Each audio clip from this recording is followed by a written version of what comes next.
तो यदि ये 4th क्लास है हैलो अल्केन्स और हैलो अरीन्स का, तो जो फर्स्ट क्लास किया था उसमें इंट्रो, हैलो अल्केन्स कौन, हैलो अरीन्स क्या, उसकी बात हुई थी, कुछ एग्जाम्पल्स लिया था।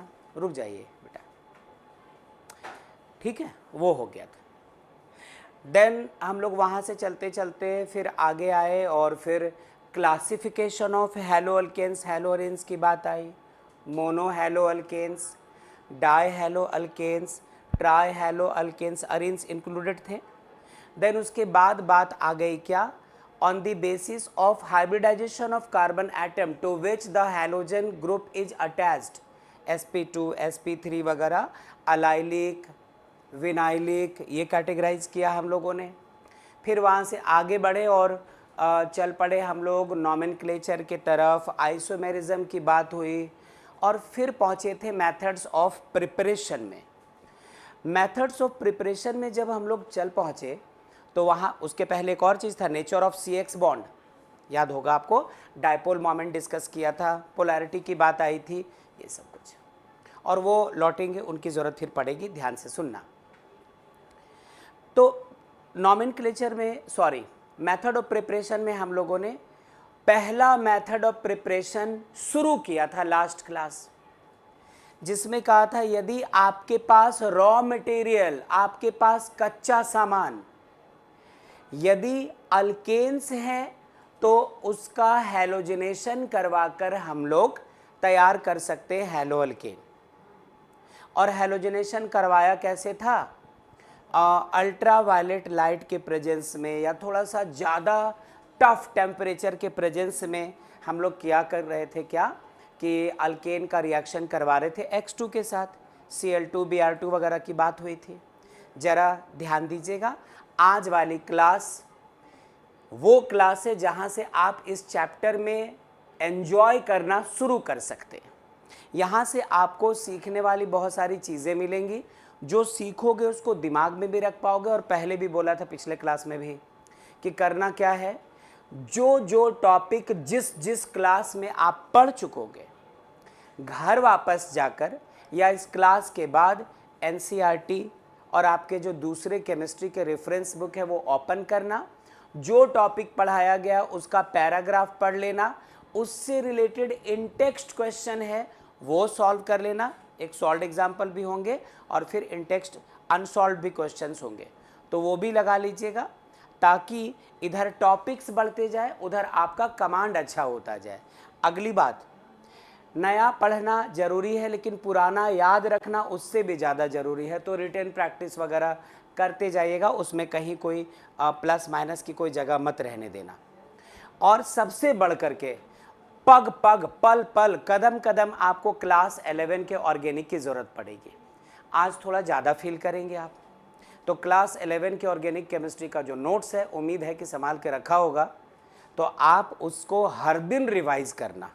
कोई ऐसा दिन ना बीते कि आप वो नोट्स ना निकालें और उसको रिवाइज ना करें, यदि आप चाहते हैं बहुत बढ़िया बनना ऑर्गेनिक केमिस्ट्री में। तो चलो ठहरो, काम शुरू करते हैं, बाकी बात बाद में।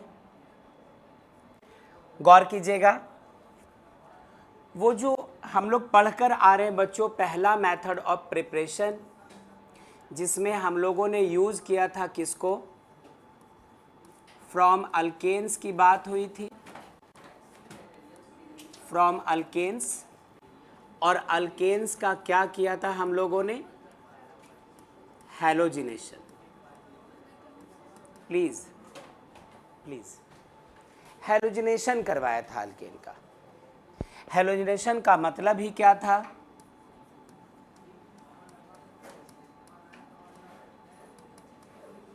Reaction with X2। यहाँ X2 क्या क्या हो सकता था, यहाँ X2 हो सकता था हमारा Cl2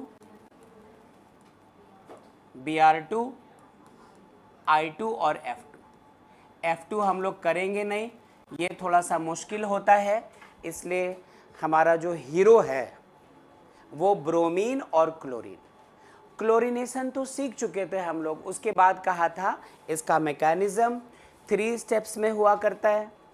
पहला क्या था हमारा, चेन इनिशिएशन स्टेप, दूसरा क्या था, चेन प्रोपगेशन स्टेप, तीसरा क्या था, चेन टर्मिनेशन स्टेप।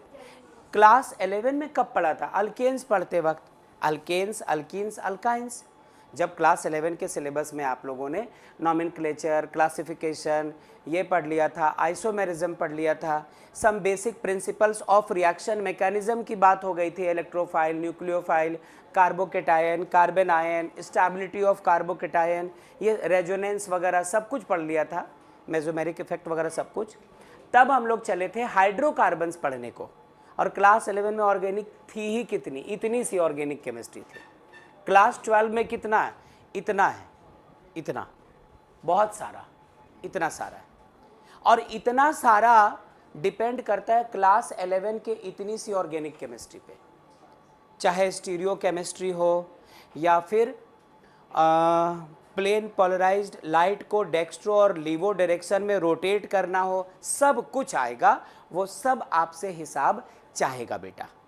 तो आपको करना क्या होगा, बस 11th वाले ऑर्गेनिक केमिस्ट्री को रिवाइज करना, उसके अलावा कुछ नहीं, उतना करके रखो, बाकी आप क्लास अच्छे से अटेंड करते रहो, प्रॉब्लम नहीं आएगी। और जो होमवर्क बताता हूँ जिस तरीके से वैसे करते चले जाना। हाँ जी, तो पहला तो क्लोरीनेशन पढ़ लिया था ना हम लोगों ने, नंबर ए क्लोरीनेशन, पूरा पढ़ेंगे नहीं हम लोग, सिर्फ देख लो। इसमें क्या किया था, एक लिया था हम लोगों ने अल्केन, रिएक्शन किससे करवाया था, Cl2 से, in presence of ultraviolet light, या नीचे यदि लिखना होता था उस दिन लिखा था, आज नहीं नोट करना इसको, हाई टेम्परेचर लिखते थे हम लोग, ठीक है। इसकी वजह से इसका एक क्लोरीन इसके टूटे हुए एक हाइड्रोजन से मिलकर HCl बनाकर बाहर, बचा हुआ एक क्लोरीन बचे हुए CH3 के साथ ये मिलता था, CH3Cl, क्लोरोमीथेन या फिर मिथाइल क्लोराइड। तुम बोलोगे सर 11 तो बिल्कुल नहीं पढ़ा ऑर्गेनिक केमिस्ट्री, पूरा खत्म चौपट है। तब भी एक रास्ता है, तब भी एक रास्ता है। एक मेरे दोस्त हैं मुंबई में रहते हैं, उन्होंने कहा था 8-10 साल पहले, नहीं अनंत नहीं, एक दूसरे भी है, उन्होंने कहा था कि किसी दिल को यदि पूरे दिल से चाहो, सच्चे दिल से चाहो तो सारी कायनात, ऐसे करके कुछ कहा था। यदि 11 में नहीं भी पढ़ा था, मान लो अब 11 तो वक्त तो पीछे लौटा नहीं सकते, ऐसा तो नहीं कि आप बोलेंगे और ए वक्त रुक जा, ऐसे तो होने वाला नहीं है, ना थमेगा, ना ठहरेगा, ना वापस लौटेगा पीछे। तो अभी जो काम करना है वो सिर्फ इतना कि यदि कुछ भी नहीं पढ़ा है तो खुद को ऐसे ही संतुष्ट रखो कि लगातार क्लास में जो वर्ड्स आएंगे, जो नए नए टॉपिक्स आएंगे वो सुनते जाना, इतनी बार रिपीट होंगे कि वो सब कुछ दिमाग में घर बना लेंगे अलग तरीके से, सही। तो इसलिए मैं आपके सामने बात रख रहा हूँ उनके लिए जिन्होंने कुछ नहीं पढ़ा, ठीक है। नौशीन बता दिए उनको, ओके चलो आगे सुनना बेटा। और Cl2, क्योंकि क्लोरीन के इनमेरेबल मॉलिक्यूल्स हैं, एक आया रिएक्शन करके कुछ कुछ बना गया, अब उसकी जगह फिर नए Cl2 ने ले लिया, वो अपना काम करके चला गया, अगला Cl2 आया, अगला Cl2 आया, इस तरह से। तो लीजिए फिर क्या था, फिर से वही रिपीट किया आपने, HNu, CH2Cl2 और निकला क्या, HCl। देन फिर से रिएक्शन क्या करवाया, किससे करवाया, Cl2 से, फिर से क्या हुआ, HCl निकला, HNu के प्रेजेंस में बन गया CHCl3, क्या नाम था इसका, क्लोरोफॉर्म। फिर रिएक्शन किसके साथ, Cl2 के साथ, फिर HCl निकला और फिर HNu के प्रेजेंस में रिएक्शन हो रहा है, CCl4 carbon tetrachloride and so on. बहुत अच्छा, ये था क्लोरीनेशन। क्लोरीन के बाद अगला हैलोजन जो इस रिएक्शन में पार्टिसिपेट करेगा वो ब्रोमीन होगा। जैसे रिएक्शन विद क्लोरीन को आपने क्लोरीनेशन कहा, ठीक है, वैसे ही जब आप हैलोजन ब्रोमीन लोगे Br2 तो प्रोसेस कहला जाएगा क्या? ब्रोमिनेशन। रुक जाना बच्चों, ये आपको नोट भी नहीं करना, ये लास्ट क्लास में आप लिख चुके हो, इसके बारे में कोई बात नहीं करनी, मतलब अगले स्लाइड से नोट करना है हम लोगों को। आइए अगले स्लाइड में आते हैं और करते हैं गौर कि क्लोरीनेशन सीखने के बाद यदि हमें ब्रोमिनेशन की बात करनी है, bromination reaction with bromine Br2, तो इसमें कोई नहीं बात अलग करनी है आपको, सारी बातें वैसी रहेंगी। The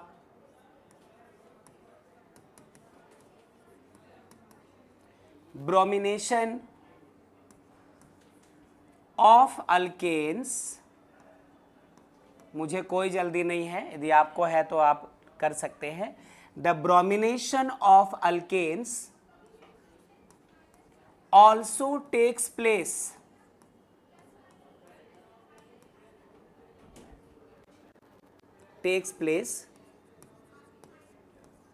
same as that of chlorination. जैसे क्लोरीनेशन होता है बिल्कुल उसी का जेरोक्स, उसी का कॉपी पेस्ट आप ब्रोमिनेशन कह सकते हैं। मैकेनिज्म वगैरह सब कुछ वैसा जाएगा, कोई चेंज नहीं। तो इसमें रिएक्शंस हम लोग अलग से लिखने वाले नहीं हैं। जो सीखने लायक बात है, जो पढ़ने समझने लायक बात है बेटा, वो है आयोडीनेशन। इससे तरह तरह के क्वेश्चंस आएंगे। तो क्वेश्चंस क्या क्या होंगे मैं अभी लिखूंगा, ठीक है, लेकिन उसके पहले जरा आप इसको देख ले, मैं क्वेश्चन के लिए जगह छोड़ता हूं।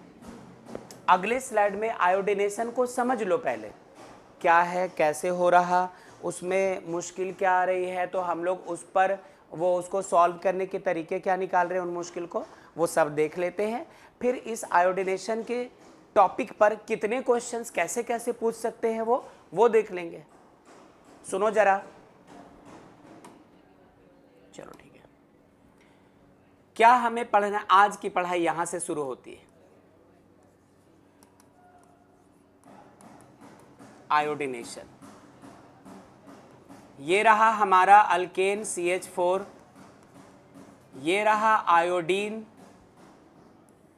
अल्ट्रावायलेट लाइट के प्रेजेंस में रिएक्शन करवाना है, या फिर यदि आप बारिश का मौसम है, आकाश में बादल छाए हैं, तो टेम्परेचर थोड़ा अच्छा खासा रखना, हाई टेम्परेचर।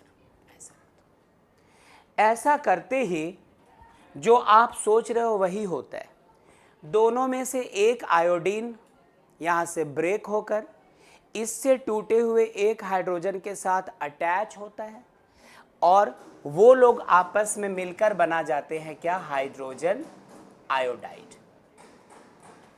एक हाइड्रोजन के निकलने से जो जगह बनी है वहां पे टूटा हुआ एक आयोडीन चला आया और मिला क्या, CH3। सब कुछ बढ़िया चल रहा था, सब कुछ अच्छा चल रहा था।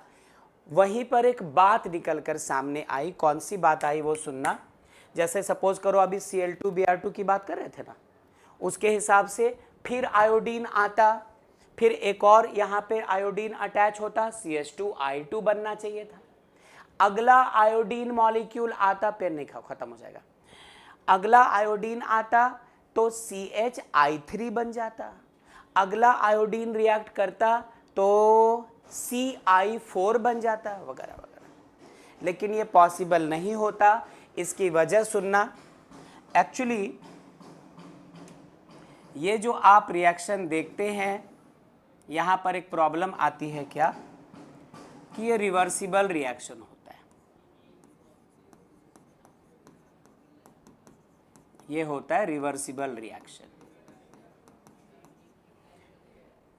Chlorination of alkane is not reversible, bromination of alkanes is not reversible, लेकिन आयोडीनेशन ऑफ अल्केन्स एक रिवर्सिबल रिएक्शन होता है।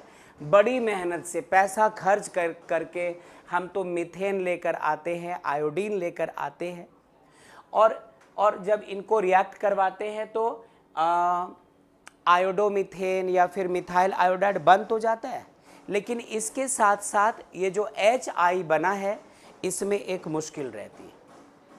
मुश्किल ये रहती है कि ये जो हाइड्रोजन आयोडाइड है ये काफ़ी ज़्यादा स्ट्रॉन्ग रिड्यूसिंग एजेंट होता है, बहुत स्ट्रॉन्ग रिड्यूसिंग एजेंट होता है हाइड्रोजन आयोडाइड। इतना ताकतवर, इतना पावरफुल रिड्यूसिंग एजेंट होने की वजह से ये करता क्या है, वापस CH3I के साथ रिएक्ट करता है और इसको रिड्यूस करवाकर फिर वही बना देता है जिनको रिएक्शन करवाकर यहां तक लाए थे। मतलब आपने मेहनत की, इन्होंने मेहनत की कि प्रोडक्ट ये बने, हैलो अल्केन्स बना रहे हैं तो आयोडोमीथेन बना, लेकिन इसका जो नेचर है वो काफ़ी ज़्यादा रिड्यूसिंग नेचर होता है, तो ये वापस इसको रिड्यूस करवा करके CH4 बना देता है और I2 में फिर कन्वर्ट कर देता है। मतलब वो जो रिएक्शन है वो सक्सेसफुल नहीं हुआ। जैसे पिछला रिएक्शन कई स्टेप्स में कर रहे थे ना हम लोग, यहाँ से कई तरीके से Cl2 फिर ये बना, फिर Cl2 से रिएक्शन ये बना Cl2, चारों के चारों हाइड्रोजन से रिप्लेस करवा कर और क्लोरीन ऐड करवा पाते हैं, ब्रोमीन ऐड करवा पाते हैं, बट आयोडीन के केस में ऐसा नहीं हो पाता। तो उससे बचने के लिए हम लोगों को एक काम करना पड़ता है,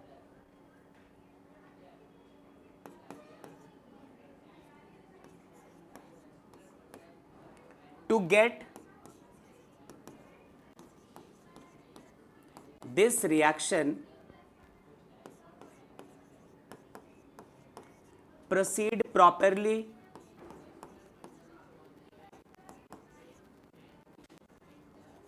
and to get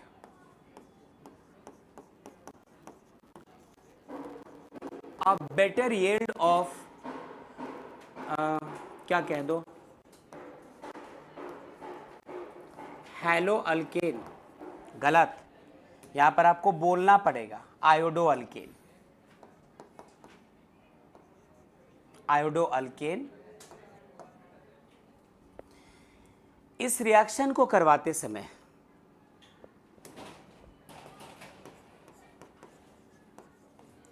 a strong oxidizing agent like nitric acid, hydroiodic acid, etc. is used.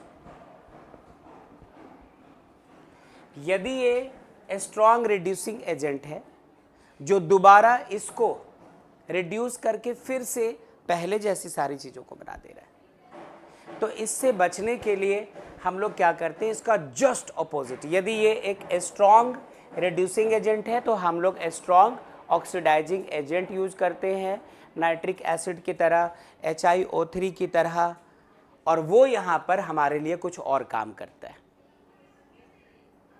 तो फिर ये रिवर्सिबल नहीं रह जाता, तो फिर ये वन डायरेक्शनल बन चुका होता है और हम लोग आयोडिनेशन ऑफ अल्केन्स करवा पाते हैं। मतलब एक नया रिएक्शन फिर इसी में, यदि आप इस रिएक्शन को अच्छे से करवाना चाहें तो फिर इस रिएक्शन को कुछ ऐसा कर जाइए,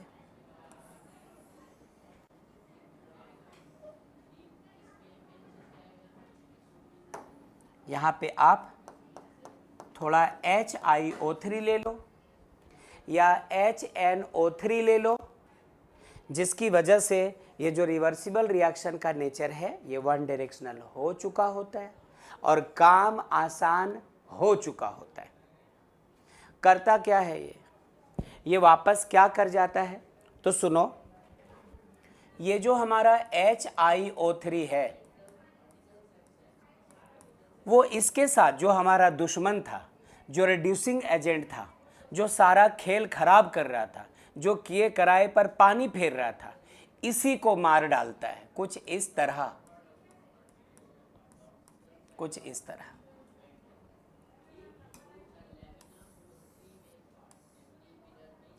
HiO3 है हमारे पास, रिएक्शन किससे? HI से। ये जो HI बना, यही था ना, सब प्रॉब्लम की जड़ तो यही है। तो इसी के साथ खेल करवा देते हैं। क्या खेल करवाते हैं? HiO3 जो यूज़ किया आपने, वो इसके साथ रिएक्ट करके बना जाता है बेटा I2 और बना देता है H2O।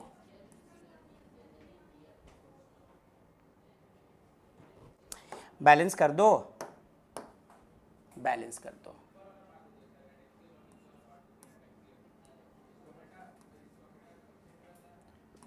बैलेंस कर दीजिए, चेक कीजिए। हाइड्रोजन 1 और 5 6, हाइड्रोजन 3 2 6, ऑक्सीजन ये 3 है ना, यहाँ पे भी ऑक्सीजन क्या हो गया? 3। आयोडीन 3 2 6, आयोडीन यहाँ पे 5 और एक यहाँ पे 6। जो दुश्मन है वो तो मरा ही, साथ साथ उससे काम की चीज भी निकाल पाए हम लोग।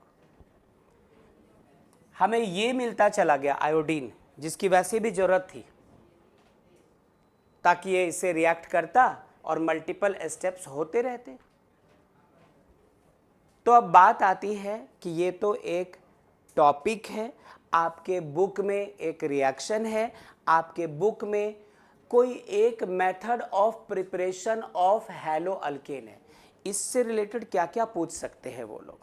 वो पूछ सकते हैं कि why strong oxidizing agents like HNO3 और HiO3 is used during the iodination of alkanes. ये सवाल बना सकते हैं। आपसे ये भी कह सकते हैं कि the iodination of alkanes is not as simple as chlorination और bromination. Why? ऐसा पूछ सकते हैं। या फिर आपसे कुछ और ही कह देंगे कि why the process iodination of alkane is a reversible reaction. How will you overcome this problem? ऐसे करके क्वेश्चन आपके सामने रखे जा सकते हैं। पूछने को कहा ना, एक एक रिएक्शन को बुक वालों के पास, क्वेश्चन वालों के पास, सैंपल पेपर वालों के पास एक एक क्वेश्चन से, मतलब उनकी काबिलियत है, वो 10-10 अलग अलग तरीके के क्वेश्चन बना देंगे एक सिंगल रिएक्शन से। तो जब आप एक रिएक्शन पढ़ेंगे, जब आप एक रिएक्शन पढ़ोगे, समझना कि तुम 10 क्वेश्चन का सॉल्यूशन पढ़ रहे हो। ऑर्गेनिक केमिस्ट्री के 10 पूछे हुए सवालों के जवाब जो उसी रिएक्शन से रिलेटेड होंगे वो आप दे सकते हो। तो एक रिएक्शन को एक रिएक्शन मत मानना। वैसे भी ऑर्गेनिक केमिस्ट्री में खासियत क्या है कि इसमें फर्स्ट चैप्टर में आपको इतनी मेहनत और इतना वक्त लगाना होगा। जब सेकंड चैप्टर में आओगे, मेहनत इतनी हो जाएगी, टाइम इतना लगेगा। थर्ड चैप्टर में आओ, मेहनत इतनी रह जाएगी, टाइम इतना लगेगा। फोर्थ चैप्टर में आओ, मेहनत इतनी लगेगी, टाइम इतना लगेगा। जैसे जैसे ऑर्गेनिक केमिस्ट्री में एक एक चैप्टर आगे बढ़ते जाओगे, वैसे वैसे चीज़ें रिपीट होने लगेंगी।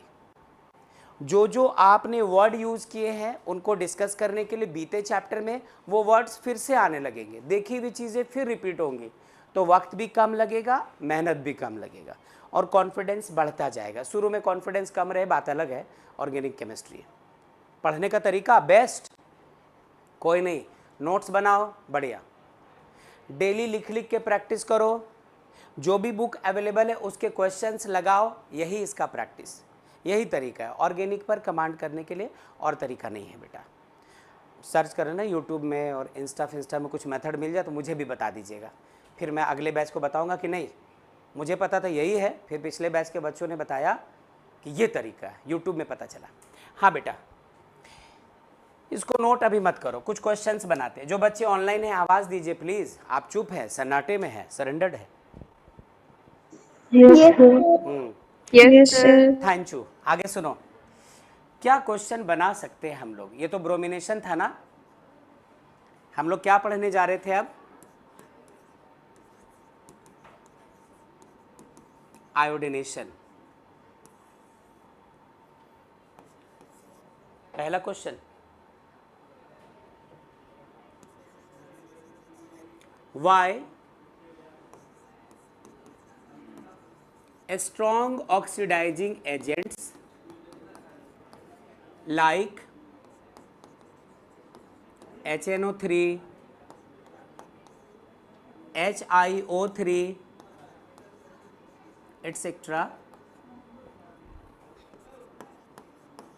are used during the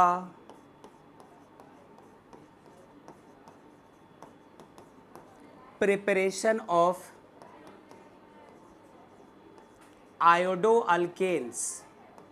वो चाहेंगे तो आयोडो मीथेन, आयोडो इथेन वगैरह कर देंगे, कोई हर्ज नहीं, कोई हर्ज नहीं। और क्वेश्चन क्या बन सकता है इससे, और क्वेश्चन क्या बन सकता है,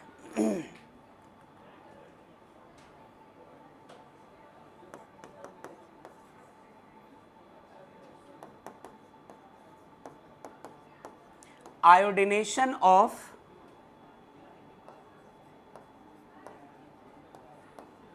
alkanes is not as simple या as easy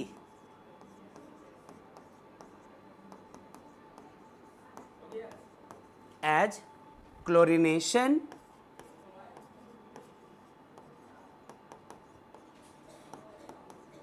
और bromination of alkanes। Full stop, वाई, ऐसा कुछ लिख देगा। तो आपको ध्यान रखना होगा कि क्लोरीनेशन आसान है, अल्केन का रिएक्शन Cl2 से करवाना। ब्रोमिनेशन इजी है, अल्केन का रिएक्शन Br2 से करवाना। लेकिन आयोडिनेशन में आपको वहीं खड़े होकर वो रिएक्शन करवाना पड़ेगा, स्टार्ट करवा करके आप कहीं जा नहीं सकते, क्योंकि फिर रिवर्स हो जाएगा रिएक्शन। उसके लिए आपको रिएक्शन प्रेजेंस में किसके करवाना पड़ेगा, कुछ ही स्ट्रॉन्ग ऑक्सीडाइजिंग एजेंट के प्रेजेंस में, ठीक है। थोड़ी सी बात और, एक और बात, hashtag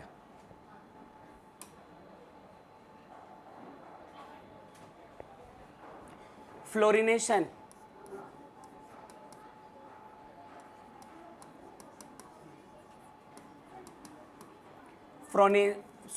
fluorination of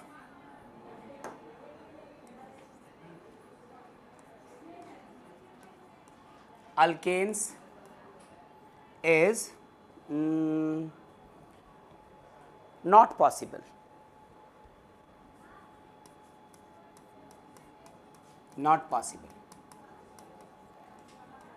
as this reaction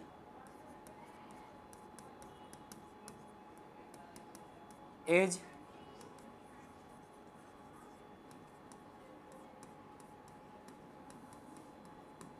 बहुत एक्सप्लोसिव है, ब्लास्ट हो सकता है। कंटेनर, बर्तन आप ऐसे करके रिएक्शन करवा के देख रहे, आपका मुंह, कुछ भी ब्लास्ट हो सकता है, काफ़ी ज़्यादा, तुरंत बस्ट हो जाएगा 1 सेकंड में। तो इसलिए ये रिएक्शन नहीं करवाते। इनफैक्ट फ्लोरीन का एडिशन अल्केन के साथ आपको बहुत रेयर दिखेगा। पढ़ते पढ़ते लास्ट में हेलोजन एक्सचेंज मेथड एक आएगा, वो एक इकलौता तरीका है जिससे हेलोजन ऐड कर सकते हैं, अदरवाइज कोई तरीका नहीं। तो वो जब पहुँचेंगे तब देखेंगे। फ़िलहाल कहाँ से नोट करेंगे हम लोग इन चीज़ों को, यहाँ से। इसके पहले वाले स्लाइड में तो जो पढ़ चुके तो वही था। आवाज़ दीजिए बच्चों जो ऑनलाइन है। Yes sir. Very good. तो इसको फटाफट नोट कर लीजिए, फटाफट नोट कर लो।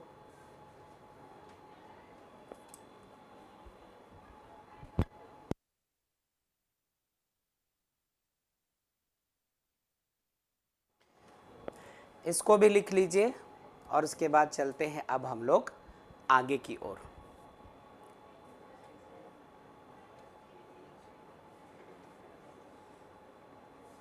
फ्लोरिनेशन पॉसिबल नहीं है, काफ़ी ज़्यादा एक्सप्लोसिव ये रिएक्शन होता है। रिएक्शन करवाते समय बर्स्ट हो जाता है, धड़ाम की आवाज़ आती है जो आपके गिरने की है, बर्तन फटने की अलग आवाज़ आती है। चलो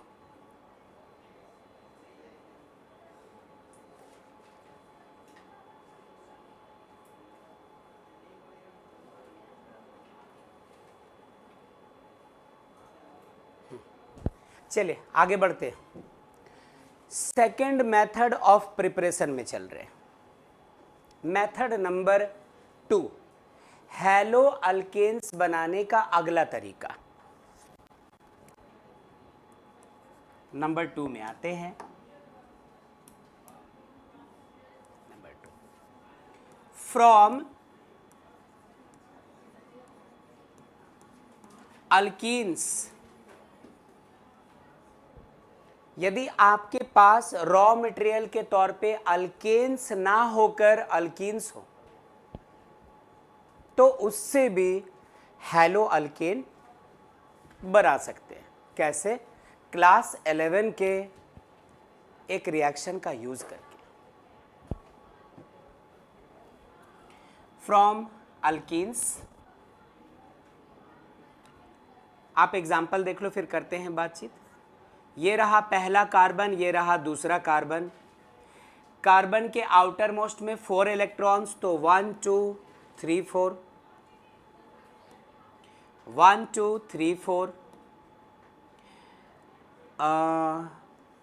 ये फर्स्ट और ये सेकेंड बॉन्ड, यहाँ पे हाइड्रोजन, यहाँ पे हाइड्रोजन, यहाँ पे हाइड्रोजन, यहाँ पे हाइड्रोजन।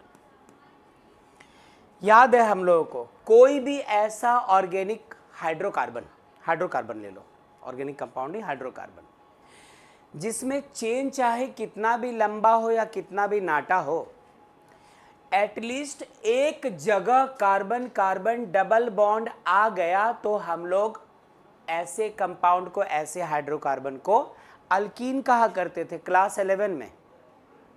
तो अल्कीन हो गया जिसमें carbon carbon double bond at least एक जगह हो, एक से ज़्यादा 2 3 इट्स ओके, कोई बात नहीं, लेकिन एक तो होना ही चाहिए। तो ये लिया हम लोगों ने अल्कीन। अब इस अल्कीन का रिएक्शन आप करवाओ HX से। HX मतलब HCl, HX मतलब HBr, HX HF मत ले लेना है ना, फ्लोरीन मत लीजिएगा।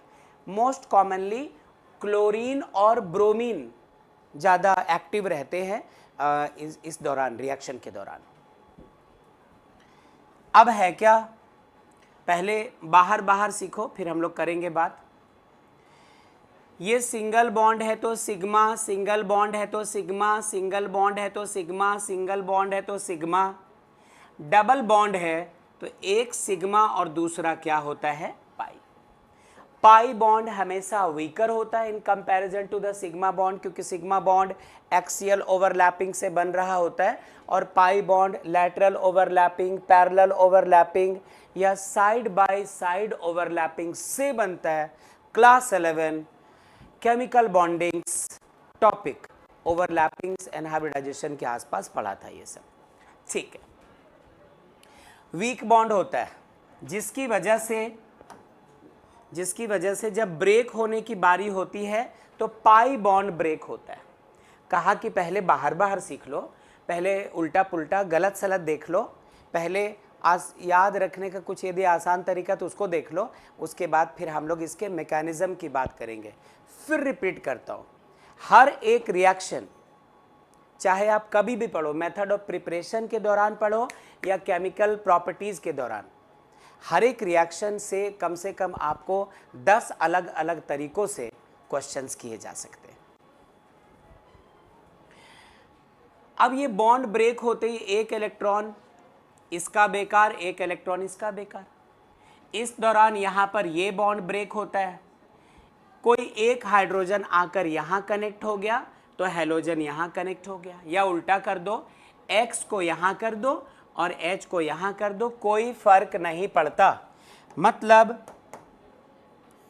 हमें हमारा प्रोडक्ट कुछ ऐसा दिखता है, C सिंगल बॉन्ड C, ऊपर H, लेफ्ट में H, ऊपर H, राइट साइड H, और ये जो एक H और एक X है, यदि ये बॉन्ड ब्रेक हो गया तो एक इलेक्ट्रॉन इस कार्बन का बेकार, बॉन्ड ब्रेक हुआ एक इलेक्ट्रॉन इस कार्बन का बेकार।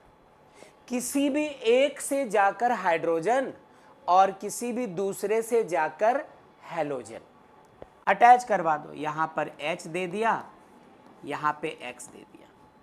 आपका मूड नहीं है, आप चाहते यहां पर H देना है दे दो, आप चाहते हो यहां पर X देना है दे दो, कोई प्रॉब्लम नहीं है। अब आपसे कहना ये चाहता हूं कि ये तो एक बात हो गई, हम लोग यहां पे चाहें तो एक एग्जाम्पल ले सकते हैं। सच में आप CH2 डबल बॉन्ड CH2 ले लो और सच्ची मुच्ची X के जगह या तो HBr या HCl ले लो, इनके बीच हुआ रिएक्शन, डबल बॉन्ड ब्रेक होगा। ब्रेक होने से एक इलेक्ट्रॉन लेफ्ट वाले कार्बन को, एक इलेक्ट्रॉन राइट वाले कार्बन को, इनकम्प्लीट इंफॉर्मेशन, गलत तरीका फॉर एक्सप्लेनेशन, अजीबो गरीब एलोबरेशन, नहीं होना चाहिए सब। जो सच्चाई है वो अभी निकलकर सामने आ जाएगी, लेकिन पहले आप ऐसे इसको देख के रख लो, उसके बाद फिर हम लोग बातचीत करेंगे। जब बातचीत करेंगे तो क्लास 11 की ऑर्गेनिक केमिस्ट्री आएगी, वो आकर हम लोगों से सवाल करेगी कि हमका जाना था कि नहीं, है ना। तो फिर आपको हाँ ना में जवाब देना है। यदि जानते हो तो आपका काम आसान, नहीं जानते हो तो कम आसान, मुश्किल तो बोलो ही मत। तो CH2 तो है बच्चों, CH2 तो है।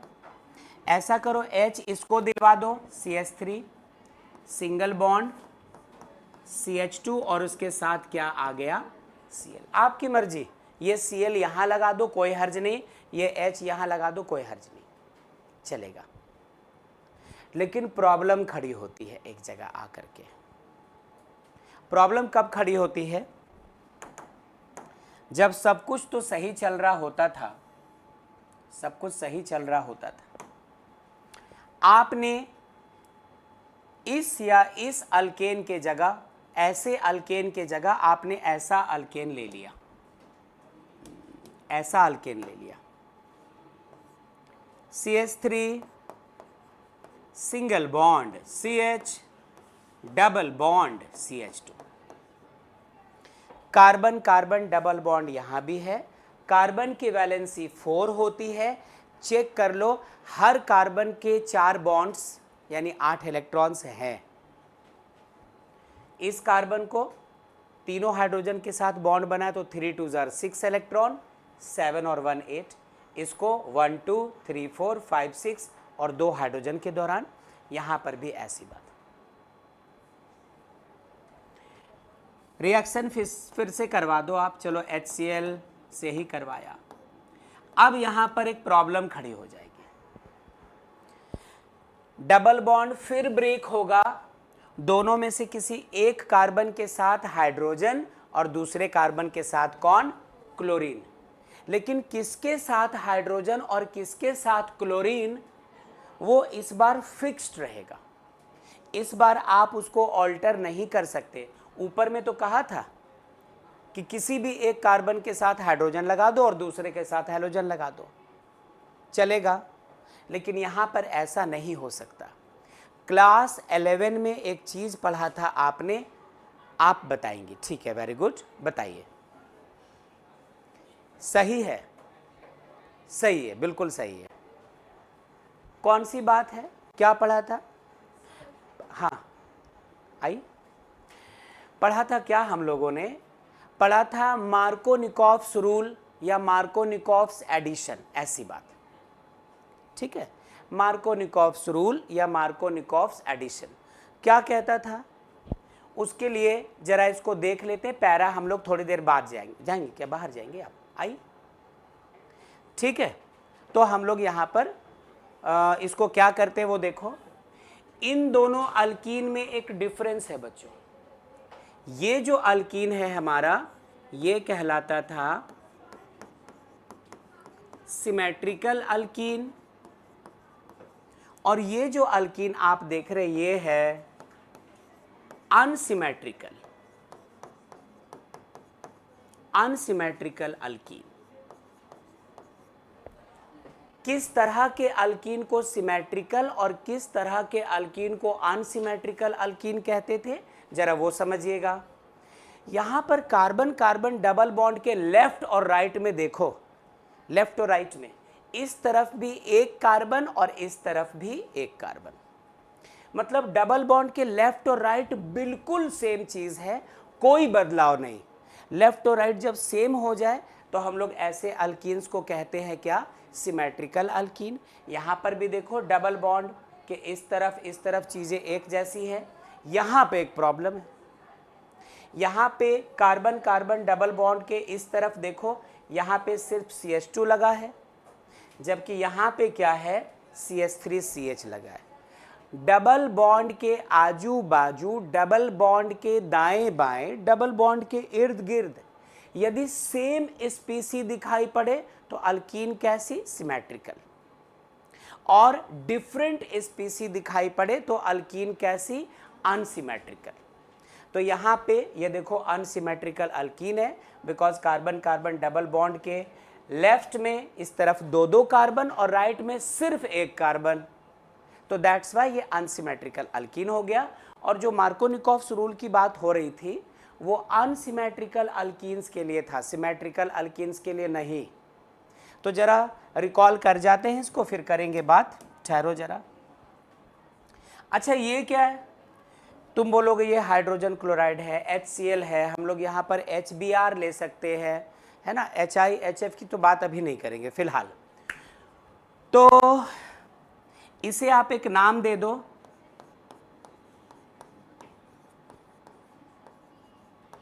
क्या है ये, हैलोजन एसिड।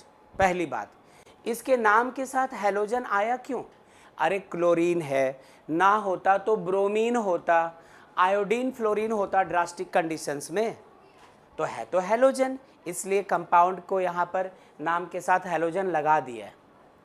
और एसिड क्यों पढ़ा था, N acid is a substance that gives H+ ion in its aqueous solution. आपने यदि किसी सब्सटेंस को वाटर में ऐसे स्टर कर दिया और उसके ब्रेक होने से H+ मिल सके तो वो क्या हो जाएगा, हमारा एसिडिक नेचर का। ये वन ऑफ द डेफिनेशन था, वरना एसिड के लिए Arrhenius concept, Bronsted Lowry concept, है ना, तो ये अलग अलग कॉन्सेप्ट्स थे। Acids are electron pair acceptors, bases are electron pair donors, ये अलग कॉन्सेप्ट है। लेकिन H+ यदि कोई रिलीज करे तो उसको एसिड कहा करते थे, ये भी एक सच्चाई है। तो आप समझो यहाँ पर इसको हैलोजन एसिड इसलिए कहा, ब्रेक होकर H+ दे सकता है इसलिए एसिड, और हैलोजन इसलिए क्योंकि इसमें हैलोजन मौजूद है, ऐसा बोल देंगे। अच्छा, अब इसमें एक मजबूरी हो जाएगी कि रिएक्शन जैसे तैसे नहीं हो सकता, बल्कि इसमें हमें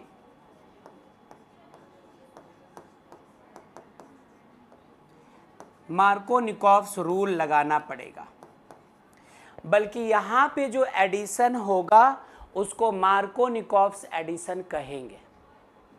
और ये पढ़ा था पहली बार कब, क्लास 11 में, जब आप हाइड्रोकार्बन में आ गए थे और अल्केन पढ़ने के बाद अल्कीन्स के तरफ गए थे, तो वहाँ पर ये चीज़ मिल चुका था। अभी हम लोग एक बार दोबारा देख लेंगे, डिफाइन कर लेंगे, फिर इसका जो मैकेनिज्म है वो देख लेंगे। फिलहाल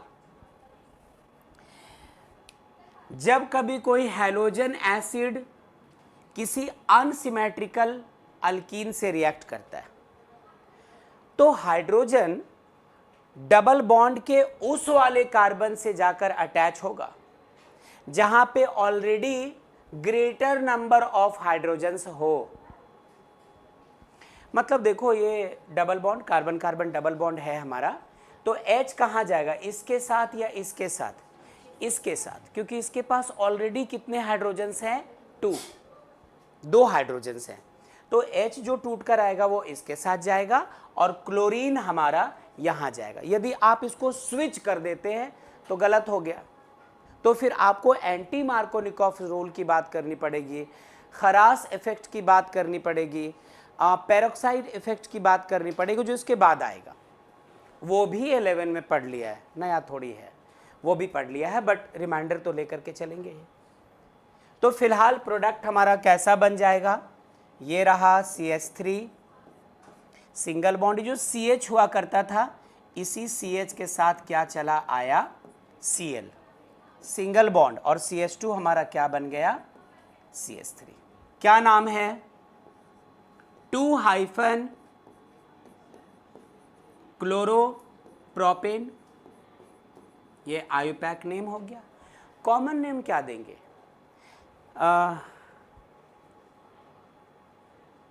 आइसो, जब 3 कार्बन का चेन हो, प्रोपेन हो, एक हाइड्रोजन हटाओ आजू बाजू से तो प्रोपाइल, मिडिल कार्बन से हटाओ तो आइसोप्रोपाइल, तो ये हो सकता है आइसोप्रोपाइल क्लोराइड।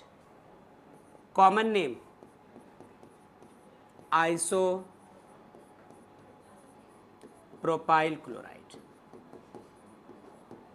इतना। अब सवाल आता है कि हाइड्रोजन यहीं क्यों जाएगा, क्लोरीन यहीं क्यों, उल्टा पुल्टा क्यों नहीं हो सकता, तो हम लोग इसके लिए इसके मैकेनिज्म की बात करेंगे। तो करते हैं, उसके पहले आप यहाँ से यहाँ तक नोट कर लीजिए, तब आगे जाएंगे। कर लीजिए नोट।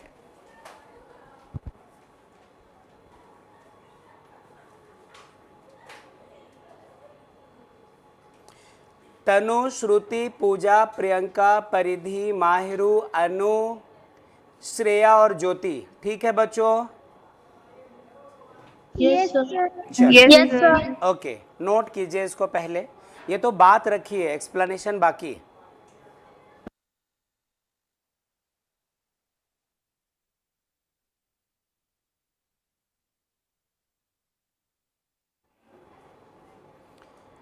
तनु, श्रेया, पूजा, प्रियंका, परिधि, माहिरू, ज्योति, अनु, श्रुति, हो चुका नोट। Yes, sir. ठीक है, चलो देखिए इसके बाद।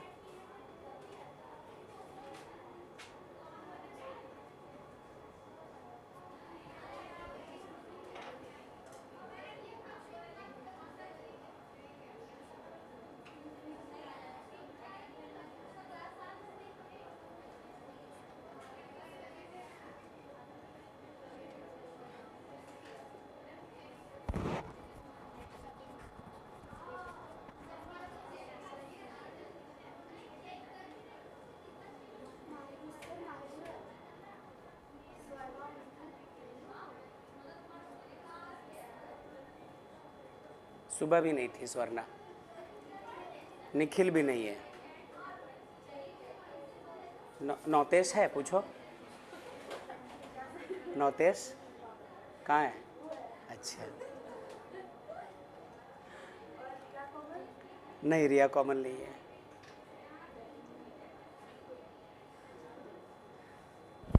हो गया क्या सबका, चलिए आप सबका हो गया नोट। Yes, sir. चलो बेटा, अब इसके आगे आते हैं, इसका थोड़ा रीज़न देख लेते हैं थोड़ी देर में, इसके पीछे की वजह देख लेते हैं। मार्कोनिकॉफ्स रूल या मार्कोनिकॉफ्स एडिशन की बात आती है। एक काम करो, ये मार्कोनिकॉफ्स रूल को लिख लो 2 लाइन में, फिर हम लोग उस लास्ट सेक्शन को डिस्कस कर लेंगे। लिखना पूछ भी सकता है, write short notes on Markovnikov's rule, तो उस वक्त आपको लिखना पड़ेगा। लिखेंगे according to Markovnikov's rule, according to Markovnikov's rule, comma दे दीजिए, whenever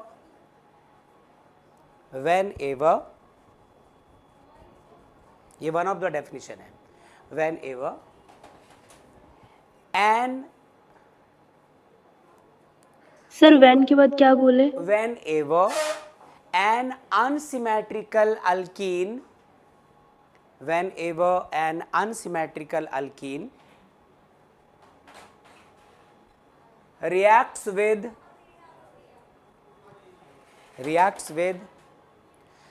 a halogen acid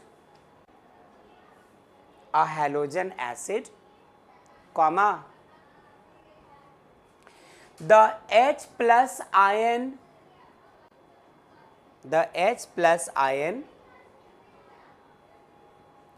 goes to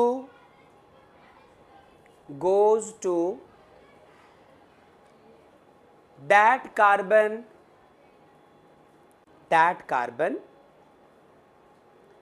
across the double bond, वही carbon carbon double bond which already has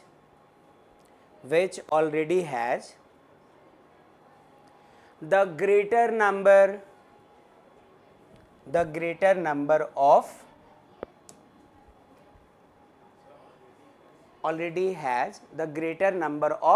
hydrogen atoms, है ना। जब डबल बॉन्ड ब्रेक होगा तो टूटा हुआ H प्लस उस कार्बन से अटैच होगा जहां पर पहले से ही ग्रेटर नंबर ऑफ हाइड्रोजन हो, ये बात हो रही थी।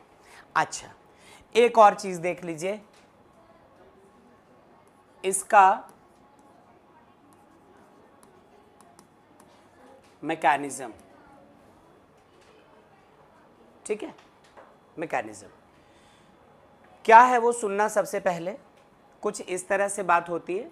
सपोज आपके पास CH3 single bond CH double bond CH2 है,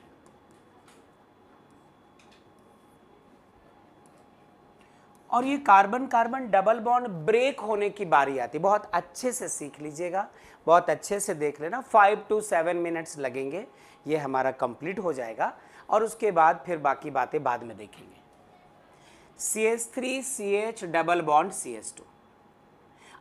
अभी तो हम लोग कुछ और ही बहकी बात कर रहे थे कि एक बॉन्ड पाई बॉन्ड ब्रेक होगा, उनमें से एक इलेक्ट्रॉन इस कार्बन को, एक इलेक्ट्रॉन इस कार्बन को, ऐसा होता नहीं है। बताया था ऐसे कि ये प्रॉपर एलोब्रेशन नहीं है। मैकेनिज्म क्या बोलता है वो ध्यान रखिएगा।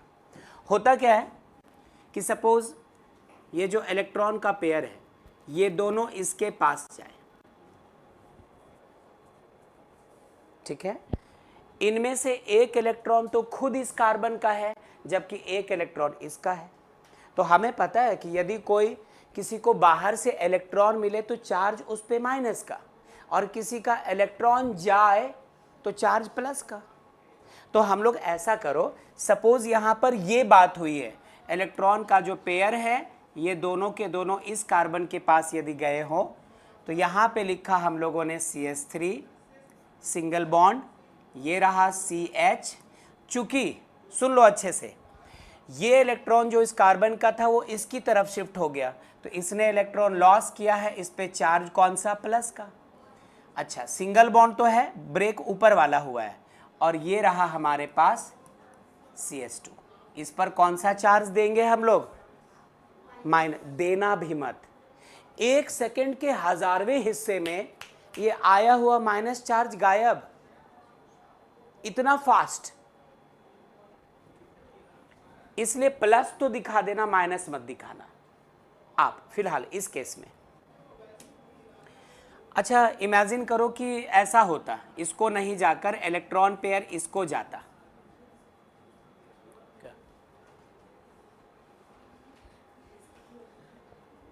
अच्छा, CH3 CH सिंगल बॉन्ड, ये CH2। इस बार इसका इलेक्ट्रॉन तो इसके पास है ही, इसका इलेक्ट्रॉन भी छीनकर इसके पास आ रहा, तो प्लस चार्ज किसके पास आ गया बेटा, इसके पास। अब बात ये आती है कि दोनों में से सही कौन है, दोनों में से करेक्ट कौन है, किसको सही मान के चलेंगे। तो इसके पीछे बात आती है, क्लास 11 में हम लोगों ने पढ़ा था कि किसी भी कंपाउंड में कोई ऐसा carbon which has only 6 electrons and bears a positive charge is known as carbocation. Class 11 वाले नोट्स में आपको मिल जाएगा, क्लास 11 के केमिस्ट्री में पढ़ा था ऑर्गेनिक पढ़ते समय। तो आप देखिए ये भी एक कार्बोकेटायन बना है, कार्बोकेटायन है। कैसे कार्बोकेटायन? इस कार्बन के पास 1 2 3 4 और यदि इसका बॉन्ड दिखा देते हैं हाइड्रोजन के साथ तो 5 6 इलेक्ट्रॉन्स, और चार्ज कौन सा बेयर कर रहा है? ये पॉजिटिव का। तो इन एनी हाइड्रोकार्बन, वो वाला कार्बन जिसके पास 6 इलेक्ट्रॉन्स हो और एक पॉजिटिव चार्ज हो, कार्बोकेटायन। यहां आ जाइए, यहां पे भी तो इस कार्बन के पास 1 2 दो बॉन्ड्स है, एक हाइड्रोजन इधर एक इधर होता, 3 4 5 6 हो जाते, और हम लोग इसके ऊपर भी क्या देख रहे हैं? एक पॉजिटिव चार्ज। ये भी क्या बना है? कार्बोकेटायन। लेकिन इन दोनों में एक डिफरेंस है। क्या डिफरेंस है? ये कार्बोकेटायन 2 डिग्री और ये कार्बोकेटायन हमारा 1 डिग्री। पहचानो, ये जो कार्बन है ये खुद के अलावे एक इस तरफ और एक इस तरफ दो कार्बन से अटैच्ड है, इसलिए ये कार्बन खुद 2 डिग्री है। चूंकि केटायन इस पर आया है तो जो कार्बोकेटायन बना उसको भी हम लोग क्या कहेंगे? 2 डिग्री कार्बोकेटायन। यहां देखो, ये कार्बन खुद के अलावे सिर्फ एक अदर कार्बन से अटैच्ड है, तो ये कार्बन खुद हो गया 1 डिग्री या प्राइमरी। 1 डिग्री पे केटायन आया है, प्लस का चार्ज आया है, तो ये 1 डिग्री कार्बोकेटायन। तुम बोलोगे ये सब क्यों पढ़ा रहे हो? आप तो ये पढ़ाने वाले थे कि इनमें से क्या सही होगा, इलेक्ट्रॉन का पेयर इसके पास जाना ठीक है या इलेक्ट्रॉन का जोड़ा इसके पास जाना ठीक है, ये देखने वाले थे हम लोग। तो इसके लिए आपको फिर क्लास 11 में जाना पड़ेगा बच्चों, फिर क्लास 11 में जाना पड़ेगा। और क्लास 11 में आपने पढ़ा था स्टेबिलिटी ऑफ कार्बोकेटायंस। याद कीजिए, 3 degree carbocation is more stable then 2 degree carbocation and it is more stable then 1 degree carbocation. तो ज़्यादा स्टेबल जो होगा वही सही हुआ। इलेक्ट्रॉन पेयर जिधर शिफ्ट होने से हमें ज़्यादा मजबूत, ज़्यादा स्टेबल कार्बोकेटायन मिला, वो सही हुआ।